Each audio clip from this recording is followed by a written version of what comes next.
Bienvenidos a La Silla Rota, muchas gracias por estar con nosotros en una emisión más. Los saluda su amigo Miguel Pérez, subdirector editorial, y en esta ocasión tenemos el gusto de que nos acompañe aquí en La Silla Rota a Mario Maldonado, periodista, columnista, escritor, autor de un libro que ha causado revuelta en las últimas semanas, incluso aún antes de salir a la venta. Es este libro que tengo a mi derecha, Enrique Peña Nieto, que está con la sigla CPN, Confesiones desde el exilio, los secretos y escándalos del último gobierno del PRI. Mario, bienvenido a La Silla Rota. Mucho gusto de platicar contigo, Miguel, con todo el auditorio de La Silla Rota. Gracias por la invitación. No, gracias a ti. Bueno, yo empezaría preguntando, ahora que lo conociste más de cerca durante varias entrevistas fuera del país para justamente darle forma a este libro, te preguntaríamos, Mario, ¿quién es Enrique Peña Nieto? Pues mira, es un político polémico, sin lugar a dudas. Yo creo que es el expresidente más mediático de todos, de la época reciente, quizá de Carlos Salinas hacia acá. No me refiero al más poderoso, al mejor presidente, ni mucho menos, ¿no? Al que tuvo una mejor gestión o al que mueve los hilos políticos como la leyenda o el mito de Carlos Salinas de Gortari, pero me refiero al más mediático en términos de su imagen pública. Y creo que en mucho tiene que ver los escándalos, las crisis que vivió como presidente, pero también que le abrió la puerta a la vida personal, a la vida privada, y por eso es tan, pues, tan mediático, ¿no? Es decir, conocido no solo por los círculos rojos políticos, que justo hay quien me dice, oye, este libro es para el círculo rojo, y yo digo, no, es para cualquier mexicano que quiera enterarse un poco más de quién fue Enrique Peña Nieto. Ahora, mira, la descripción es que me parece que es un político relevante de su época, del priismo. Yo creo que es el último de los grandes priistas, y cuando digo grandes me refiero de los que lograron algo importante como ser ni más ni menos que presidente de la República. Yo digo que pues logró algunas cosas que no lograron sus mentores políticos del grupo Atlacomulco, ¿no? Empezando por su principal mentor, que fue Arturo Montiel, pero así hacia atrás hasta el profesor Hank, pasando por por Alfredo del Mazo, papá, y por su primo, que es el exgobernador del Estado de México, que estos, junto con Emilio Ochoa y a César Camacho, quizá intentaron ser presidentes también, digamos, dar el salto de la gubernatura a la presidencia. Ninguno lo logró Peña Nieto por X o Y, ¿no? También se le juntaron las estrellas, se le acomodaron los astros, como se dice, con el tema de Felipe Calderón y la guerra contra las drogas, etcétera. Y también le ayudaron las televisoras, le ayudaron los medios de comunicación, porque era uno de estos candidatos que vendía muy bien, ¿no? Te acordarás, desde que era gobernador del Estado de México y durante toda la candidatura o el camino hacia la presidencia. Entonces, me parece que es un personaje interesante en términos políticos personales.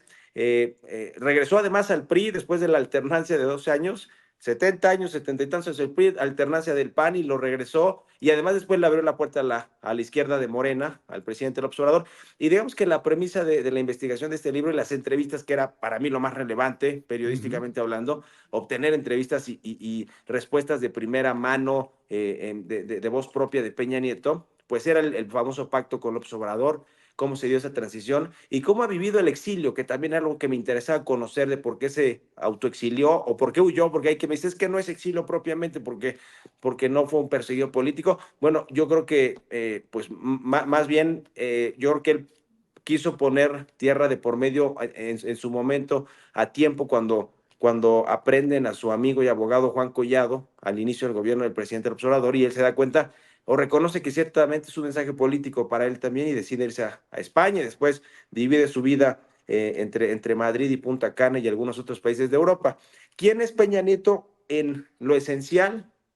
Creo que la descripción que tenemos de que es un político superficial, de que no tuvo todas las riendas de su gobierno, no tomó él todas las decisiones, de que descargó entre su gabinete pues muchas de las tareas y responsabilidades que quizá él tenía como presidente, de tomar las decisiones principales, y que eso le generó, primero, que hubiera pugnas internas en todo su gabinete durante prácticamente todo el sexenio, y luego que no tuviera las riendas del gobierno para tratar de atajar de mejor manera crisis como la de Ayotzinapa, como la de la Casa Blanca, como la de Odebrecht y muchas otras, ¿no? Por poner algunos de los ejemplos principales. Y de alguna manera, si bien no es tan autocrítico en términos de decir fueron mis errores, los asumo como tales. Él dice que sí, muchas cosas que se hicieron en su gobierno y decisiones que se tomaron se hicieron de mala manera y acabaron mal, y acabaron con su gobierno, acabaron en desastre, incluido también el tema de la invitación de Donald Trump a México. Ya, Mario, y justamente te me adelantaste con algunas de las cosas que tengo en cartera a preguntarte, porque evidentemente quien quiera hablar de Peña Nieto tiene que hablar de estos temas, sin lugar a dudas. Yo te preguntaría, y lo comentaste en parte de tu primera respuesta, periodísticamente, ¿qué fue lo que más te atrajo? O sea, ¿qué fue lo que dijiste, wow, esto sí no lo sabía, y va a ser una revelación en el momento en que yo lo dé a conocer? Pero a ti como periodista, porque finalmente eso es lo que eres antes de ser columnista, antes de ser escritor, eres periodista. ¿Qué fue lo que te impactó como periodista de lo que pudiste hablar con él? ¿Cuál es la nota? Decimos en las redacciones. Exactamente. Mira, yo te diría que a lo mejor hay algunas que podrías mencionar, 2, 3 o hasta 5, pero una que me parece interesante que lo haya revelado, que lo haya comentado así, porque además nosotros como periodistas que cubrimos en su momento todo el tema de Peña Nieto y la llegada, el regreso del PRI, como que no lo vivimos así, aunque ciertamente investigamos y estuvimos al tanto de las crisis que comenzaron, creo yo, las más importantes con el punto de inflexión de su gobierno fue Ayotzinapa y un mes después la Casa Blanca y ya después cantidad de Colonias. escándalos de los gobernadores y el famoso nuevo PRI, en fin. Pero justo al final de su segundo año de gobierno, él, con todos estos escándalos a cuestas, dice, y lo revela para el libro, que él se sintió que lo querían chingar, utiliza esa palabra, dice, me querían tirar los políticos junto con los empresarios, los políticos de oposición, Morena, que capitalizó muy bien el tema de Ayotzinapa y de la Casa Blanca, y en general los políticos, incluso de los partidos de centro derecha, de los que no eran necesariamente sus aliados, ahora sí que a quien él se chingó antes, ¿no? Como a Ricardo Anaya con las investigaciones de sus temas personales cuando estaba la campaña y demás, pero o con el PAN, porque eso fue más bien ya acabando su sexenio con Ricardo Anaya y que lo investigaron, pero más bien con Felipe Calderón, porque él dice que no tuvo una buena transición, que lo considera uno de los presidentes más hoscos que él conoce o expresidentes y que no tiene en realidad muy buena relación, que nunca transitó bien con Calderón, que además se dijo que se habían hecho un pacto, ¿no? Cuando él llega al gobierno, en fin, más o menos un poquito quizá refiriéndose a esos políticos y a algunos empresarios, y él dice que incluso querían casi que derrocarlo, sacarlo del gobierno y llamar a nuevas elecciones. Imagínate que eso lo pensaba el presidente al segundo año de su gobierno, a finales del segundo año de su gobierno, cuando comenzaron a devenir las crisis o los escándalos por los que lo conocemos. Me parece que nosotros hacia afuera, o la opinión pública o los medios de comunicación, nunca vimos a un presidente que desde su segundo año prácticamente se sentía derrotado y con la pues con la losa pesada, sabiendo, según él o suponiendo, que lo querían derrocar tanto los grupos de poder empresariales como políticos. Creo que esa es una revelación interesante que nosotros como periodistas no lo habíamos registrado en No su momento, por lo percibimos. menos él no lo expresó así, no lo hizo visible hacia afuera. Claro. Mario, y en ese sentido, de los varios encuentros que estuviste con él para la elaboración de este libro que está bajo el sello de Editorial Planeta, yo te preguntaría a la inversa, ¿dónde fue donde más reacio estuvo Peña Nieto para soltarse, para hablar? E incluso, si es posible saberlo, porque también entendemos que en esta labor de periodistas a veces hay confidencias que nos hacen y que nos piden las fuentes no revelar, pero aquellas que sí puedas decir en donde él fue más reacio en contestar. Yo creo que sin duda alguna le falta autocrítica en cuestión de las crisis más importantes que vivió en su sexenio. Él, por ejemplo, el caso de Ayotzinapa, reconoce que subestimó esa crisis, que se convirtió en un problema de Estado. Habla un poquito ahí de la verdad histórica o digamos, de la investigación, de la conclusión que tiene su gobierno y el entonces procurador Jesús Murillo Caram. Pero digamos que no ahonda un poco más porque finalmente él dice, pues la verdad histórica de mi gobierno es muy parecida a la que tiene ahora el actual gobierno de López Obrador y fue un caso terrible que le costó en términos políticos y que fue, digamos, muy doloroso además también socialmente hablando y muy capitalizable para la oposición, ¿no? Yo creo que él reconoce que ahí fue el punto de inflexión, el punto de quiebre total de su gobierno. viene el asunto también de la Casa Blanca, que sin duda alguna fue uno de estos escándalos también que terminaron por darle a su gobierno esos golpes de los cuales ya no se levantó en términos de popularidad, de aceptación social, que fue, a ver, yo creo que él tiene el remordimiento, el lamento de que no pudo levantarse de esas crisis y que terminó el sexenio como uno de los presidentes con menor aceptación, con menor popularidad, a pesar de que otros como Calderón emprendieron una guerra contra el narcotráfico y dejaron un baño de sangre en el país, o el mismo actual presidente López Obrador con el tema de la corrupción, de la salud, de la inseguridad, no van a terminar, o digamos que ni va a terminar López Obrador, ni terminó Calderón, Cedillo, Fox, Carlos Salinas de Gortari, con una popularidad tan baja, a pesar de los errores que cometieron. Yo creo que él sabe que finalmente pasó a la historia, o su legado es malo en términos generales como expresidente de México,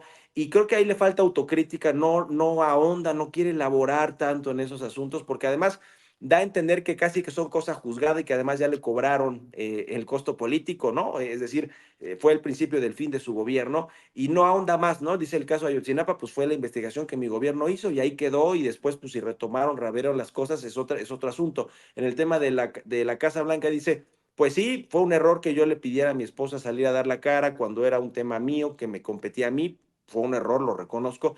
Pero del otro tema, pues prácticamente dice, la función pública me exoneró. Pues imagínate qué otra cosa va a decir, ¿no? Ya una vez que lo exoneró su funcionario público, Virgilio Andrade, en su momento, ya él no tiene que meterse en Honduras más para decir, bueno, sí, el contrato estuvo mal porque era mi contratista del Estado de México. En fin, como que no ahonda más en eso, justo porque son los puntos clave del quiebre de su gobierno, y no tiene tanta autocrítica en ese sentido, aunque sí dice abiertamente que hubo cosas que no se hicieron bien, que le costaron políticamente, y que pues de haber podido regresar el tiempo las hubiera hecho de forma diferente, ¿no? El caso de Donald Trump, este asunto de Trump, por ejemplo, dice que le costó entre 10 y 15 puntos de popularidad. No sé Sí, si sus exacto. cálculos los hizo bien, o si él es una justificación para decir que ya venían las cosas mal y le dio el último golpe o el último clavo al ataúd con la visita de Donald Trump en aquellos momentos tan complicados para México por todo lo que había declarado Trump con respecto a los migrantes y a los mexicanos. Entonces, reconoce que fue un gran error, que le costó además el puesto a Luis Videgaray, y que le costó 10 o 15 puntos. Eso me parece interesante, de cómo él medía cuánto le afectaban malas decisiones Ujú, a su ujú. aceptación como presidente. Yo creo que en estos temas sí habló, reconoce errores, pero no fue tan autocrítico como a lo mejor un presidente que, pues ya toro pasado, 5 años después de que salió del gobierno, pues a lo mejor sí podría hacerlo, ¿no? Como una especie incluso de remordimiento de cómo no atajó bien esas crisis y esos escándalos, y que, bueno, pues le dejaron el legado que hoy tiene Peña Nieto, que pues es innegable, ¿no? Un presidente un tanto superficial, que estuvo con temas de corrupción muy marcados de su gobierno, y un presidente que además le abre la puerta a la otra alternancia que no había llegado a México, a la presidencia de la Ujú. República, que es la de la izquierda, la de Morena. Y en ese sentido, Mario, yo te preguntaría, porque además hay un capítulo que tú relatas que se da justo cuando en México se anuncia que se abre una investigación en contra de Peña Nieto, o por lo menos una carpeta de investigación, aunque después el presidente López Obrador dijo que no había nada y demás, pero coincide la fecha en la que tú lo encuentras con el anuncio que se hace públicamente en México. ¿Lo viste preocupado, angustiado? Lo que sí por lo menos a mí, y tú así lo manifiestas también en tu libro, es un expresidente solitario, es decir, se quedó sin sus amigos. Sí, sin lugar a dudas, eso parece, ¿no? Como que los amigos se esfumaron, y no sé si era lógico o no, porque pues los amigos se conservan en las buenas y en las malas, en teoría, pero después de haber visto los amigos que llevaron a la cárcel a su compadre, abogado y amiguísimo de toda la vida, Juan Collado, en una boda en la que muchos de ellos asistieron, pues entonces como que ahí fue el tema de por qué decidieron mejor ya ni siquiera tener relación de ningún tipo, por lo menos por un tiempo con Enrique Peña Nieto, y después vinieron pues todos estos otros casos de Rosario Robles, de Emilio Lozoya, más recientemente de Murillo Karam. Es decir, él sabía que la persecución con respecto a algunos de sus funcionarios cercanos o amigos pues sucedió, y yo creo que por eso también ya muchos no estaban interesados en tener relación con él, incluidos los más cercanos, como Aurelio Nuño, Luis Videgaray, con Osorio Chong, con quien, por cierto, creo que fue con el que quedó más, más distante y un tanto peleados porque él quería ser el candidato presidencial y Claro. terminó siendo José Antonio Meade. En fin, por ese tipo de cuestiones, sin duda un personaje solitario, porque además después le tocó la pandemia, y en la pandemia ni a su familia podía ver. Él dice que vivía prácticamente con su chofer, quien es su escolta, chofer, y la hace de todo. Yo solamente lo vi con esta persona en las ocasiones que nos vimos, tanto en Madrid como en Punta Cana, y sin duda alguna personaje solitario que lo abandonan los amigos. Y me preguntabas de otro tema, además del tema de la soledad, ¿cuál era? Sí, si lo viste preocupado, Preocupado, sí. angustiado, La verdad ¿qué que te no. transmitía? No. Yo creí, mira, yo había pactado esta reunión en Madrid, España, a través de un interlocutor de un conocido de ambos, y de hecho él nos acompañó a la primera reunión en julio del 2022, y Pablo Gómez, de la Unidad de Inteligencia Financiera, había ido 4 días antes del encuentro con él a la mañanera a hablar veintitantos minutos de la investigación financiera contra Peña Nieto. Yo creí que no se iba a querer sentar con un periodista después de que salieron a decir que efectivamente lo estaban investigando con lujo de Ujú. detalle, las cuentas, las empresas, los familiares relacionados, además de que el diario El País por aquellos momentos le publicó un departamento que O la adquirió casa. en Madrid Ujú. para hacerse de esta visa dorada. Es decir, había escándalo alrededor. Entonces yo dije, pues me va a cancelar la reunión. Me parece lo más obvio para un político que está siendo investigado, y además pues con un periodista, ¿no? En fin, pero no, tuvimos la charla. Él dijo que de todo eso, él había publicado un tuit o Ujú, una ujú. publicación en su cuenta de redes sociales, y ahí decía que él se ponía a disposición de las autoridades, que no había nada irregular, y eso me reiteró en la primera reunión. Me dijo que ni siquiera veía necesario contratar un abogado porque pues no había problema. A mí eso me pareció raro, y un poquito antes de hacerle las entrevistas formales, pues me parecía que alimentaba el pacto, ¿no? El famoso pacto con López Obrador de no agresión y de no investigarse y de impunidad. Claro. Lo vi muy tranquilo. Ya después, tengo que decirlo, y además viene en el libro finalmente esto, ya después en las entrevistas en Punta Cana, él reconoce que está investigado, que es vigilado de alguna manera, que le siguen la pista a sus temas financieros, fiscales y etcétera, al de él y al de su familia, un poco como para saber pues de qué vive, ¿no? Porque además no tiene la pensión de expresidente, y reconoce que hay una investigación abierta en la Fiscalía General de la República. Incluso él dice, la tienen abierta por si se ofrece, no creo que la vayan a cerrar antes de que acabe el actual gobierno, pero yo voy a buscar que la cierren porque es algo que pues no está sustentado, fundamentado. Ya después, en esas entrevistas de Punta Cana que sucedieron casi un año, un poquito menos de un año después del primer encuentro, lo sentí, ya hice un poco más, ya tenía abogado, ya estaba al tanto de todas estas carpetas y demás, y ya no lo vi tan despreocupado como esa primera vez, Ok. ciertamente, aunque tampoco se está comiendo las uñas todo el tiempo, no puede dormir, tampoco lo vi así, sin lugar a dudas. Ya, Mario Maldonado, dos últimas preguntas, si me permites. Eres autor de dos libros en ese sexenio que convergen indudablemente. Este de Peña Nieto y el anterior, Lozoya, el traidor. Tú le pusiste el caso que pone en riesgo la cruzada anticorrupción de la 4T. Y lo ligo con esta pregunta y esta respuesta que me acabas de dar respecto a si está preocupado o no está preocupado. Hay una investigación. El caso de Lozoya fue mediáticamente muy importante cuando lo detuvieron, cuando lo trajeron a México, cuando estuvo en prisión, cuando anunció incluso que iba a dar a conocer grabaciones, revelar cosas, etcétera, etcétera. Pero en ambos casos no ha pasado absolutamente nada.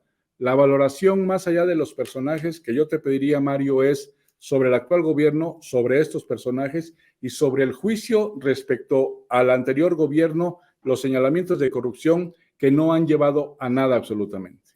Sí, mira, sobre Lozoya, Peña Nieto dice que nunca le creyó en realidad todo lo que él le planteaba cuando era director de Pemex, porque le mentía. Según él se daba cuenta después de que todo lo que él le comentaba en las reuniones de gabinete y demás no era cierto, y que entonces Pemex iba muy mal. Y después Videgaray, obviamente lo que sabemos y casi que fue público, pues le pidió a Peña Nieto que sacara de Pemex a Lozoya. Se tardó mucho tiempo Peña Nieto, porque además Lozoya finalmente está relacionado con Carlos Salinas, porque su padre fue secretario de Estado de Carlos Salinas de Gortari, y de hecho Peña Nieto dice que por ahí fue donde la relación con el expresidente Salinas de Gortari como que se friccionó, se tensó esa relación, que nunca fue tan buena, según él dice, que era más bien institucional, que ciertamente sí lo veía 2 veces al año siendo presidente, cenaban una de estas 2 veces al año, pero que su relación era más bien institucional. Sin embargo, vino todo este asunto de Lozoya, de Claudia Ruiz Massieu, que salió de la Cancillería,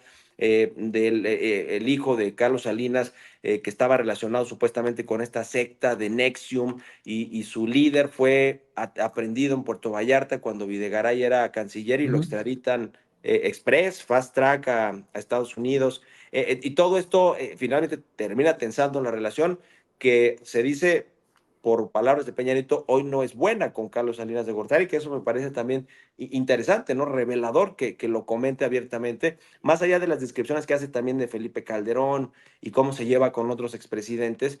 Pero bueno, este es un tema. Sobre Lozoya, además de describirlo de esta manera, él dice que pues todo el asunto de su fuga, porque además hay una postdata ahí al final, que es una de las últimas revelaciones que hace de Emilio Lozoya, que prácticamente al final ya del gobierno va y le pide que cierre las investigaciones por el caso de Brecht y el de agronitrogenados, que ejerza su facultad de presidente de la República y le diga al procurador que que cierre completamente esas investigaciones. Él dice que no lo puede hacer, le dice Videgaray y Castillejos, el exconsejero jurídico, que no lo reciba. Él decide recibirlo, pero le dice que no puede hacer nada, según los dichos de Peña Nieto, y entonces Lozoya decide mejor huir del país.